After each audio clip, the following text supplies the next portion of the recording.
El plástico es un material increíble porque es un material indestructible. Es un material muy flexible porque viene del petróleo.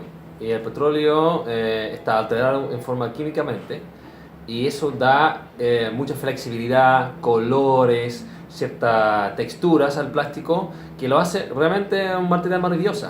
Pero al mismo tiempo, ese es justamente el problema porque la naturaleza no sabe exactamente qué hacer con ese material plástico. Y el otro problema con el plástico es el uso. El uso del plástico no es solamente para usos de largo plazo. Mucho del plástico está usado por una sola vez, el plástico desechable, que se usa en general para, por ejemplo, envases y packaging de productos de consumo. Y el otro tema con el plástico es justamente su toxicidad. Es un material para lo cual usan muchos químicos para hacerlo flexible y esos tóxicos se liberan en el medio ambiente cuando el producto está descartado. El plástico es un material no biodegradable. Es mejor decir que el plástico fragmenta en los ecosistemas y eso es justamente lo que genera mucho más daño. Además, el plástico cuando está justamente fragmentado se convierte en microplásticos y los microplásticos liberan tóxicos que están adentro del material, pero por su vez también atraen otros plásticos y tóxicos, por ejemplo, agroquímicos. Entonces, al final lo que pasa con los microplásticos no son solamente plásticos, pero también son píldoras de plástico, son mini bombas de tiempo que al final cuando llegan al organismo se convierte obviamente en veneno y quedan adentro del cuerpo. Y además, como ya hemos visto, yo creo que muchos de todos nosotros hemos visto muchas fotos y problemas con animales enredados en plásticos. Redes de pesca, bolsas de plástico, envases, etc. Entonces los plásticos tienen un efecto directo en el ecosistema y la fauna marina, pero también en forma de microplásticos cuando se mete en el organismo y al final, en muchos casos, esos organismos y estos animales son los mismos animales que comemos nosotros los seres humanos.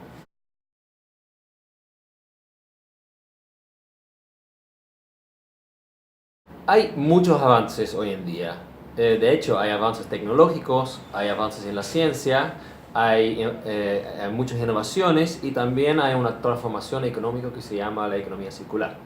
Algunos ejemplos son, por ejemplo, en la tecnología hay proyectos como, por ejemplo, The Ocean Cleanup, de un estudiante holandés que está desarrollando un sistema para limpiar los océanos, literalmente limpiar y sacar el plástico del océano.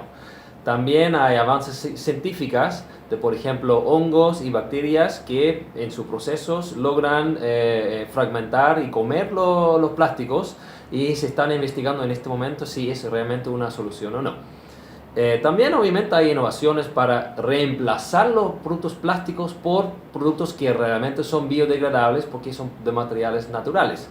Por ejemplo, existen algunas bolsas plásticas, hechos, no de plástico obviamente, pero hechos de plantas. Entonces así van reemplazando productos sí desechables, pero por productos naturales. Y lo último es la economía circular, que es un proyecto mucho más allá de reemplazar productos o reciclar. Es un sistema económico en que todos los materiales serán reutilizados, todos los desechos sean reutilizados o conviertos en otros productos nuevos. Y toda la idea de transformación económica hacia una economía circular es justamente no generar más desechos o generar desechos que no se pueden usar, que se convierta al tiro en basura. Esas son las innovaciones y las cosas que están pasando en este momento en el mundo.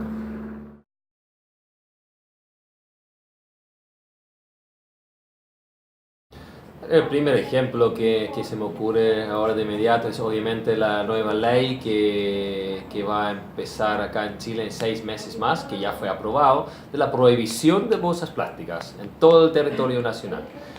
Otro país que ha usado la prohibición es, por ejemplo, Canadá, donde prohibieron ahora recién los microperlas, son los mini plásticos que están en los pasadientes, por ejemplo, y muchos productos de cuidado personal.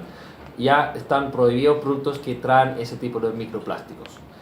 Hay otros países que no prohíben, pero sí crean un sistema de desincentivación. Por ejemplo, Holanda, que antes de prohibir las bolsas plásticas, utilizaron primero un sistema de cobro por bolsa.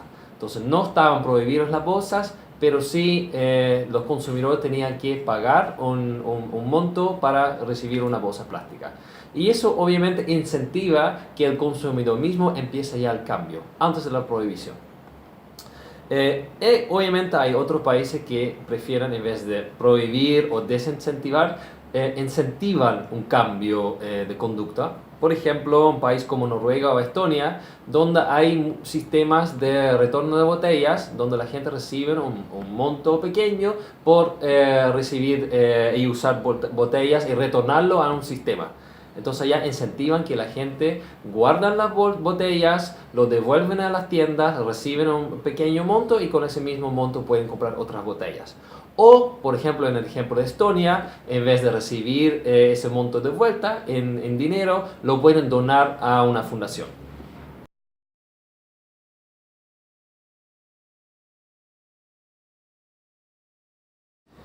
Acá en Latinoamérica está pasando algo bien interesante, porque aquí está pasando todo al mismo tiempo. Mientras Europa ha tenido todo el tiempo para el desarrollo económico, el crisis de la basura y ahora una transición a la economía circular, acá en Latinoamérica estamos viendo todo al mismo tiempo. Todavía nos falta mucha infraestructura, reciclaje, todavía estamos creciendo cada país en el tema del desarrollo económico. Tenemos todos los productos con envases y packaging desechables, cuando la gente ya está buscando generar menos basura, por ejemplo, todo el movimiento de cero basura. Entonces, todo está pasando al mismo tiempo. Y acá hay un rol muy importante para los gobiernos para justamente regular ya lo que está pasando. Entonces los productos de un solo uso todavía no están siendo reciclados. Entonces vamos primero a esperar para que toda la gente se adapte a un sistema de reciclaje, o los gobiernos ya pueden decir, oye, la tendencia va por el uso de materiales no desechables, reutilizables y de uso más largo plazo, entonces deben empezar a regularlo ahora ya. No podemos esperar que la gente empiece a reciclar todo hasta que llegamos a un 30 o un 40% de material reciclado, porque el aumento del consumo va más rápido que el uso de reciclaje en Latinoamérica. Entonces tenemos que empezar ya con esa regularización.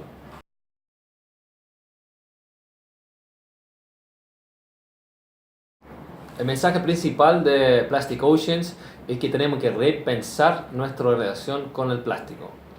Y regla número uno que nosotros siempre presentamos a nuestro público es tenemos que reducir el plástico que usamos. El plástico de un solo uso, como por ejemplo las bolsas, las botellas, los vasos de bebidas y por ejemplo las pajitas, las bombillas, son de un solo uso y generan mucho daño. Casi un 42% del plástico que se usa en el mundo son para envases de un solo uso y tenemos que reducirlo. Segundo, también lo que tenemos que hacer mucho más es que el plástico que sí tenemos en nuestras casas, en nuestros hogares, en nuestras empresas, tenemos que reciclar mucho más. El aumento del reciclaje es uno de los principales incentivos que tenemos que tener hoy en día en nuestra sociedad.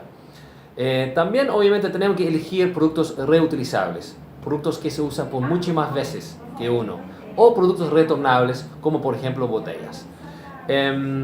Y obviamente a nuestros gobiernos locales tenemos que exigir un sistema de recolección y separación de basura mucho más eficiente y mucho mejor. Y como último, obviamente, si no queremos llegar a un momento que todos los océanos están saturados de plástico y que hay más plástico que peces en el mar, obviamente cuando tienen la oportunidad de limpiar una playa, hacer actividades en la comunidad, obviamente también es importante porque las playas y las limpiezas son la última barrera antes de que el plástico llegue a nuestros océanos.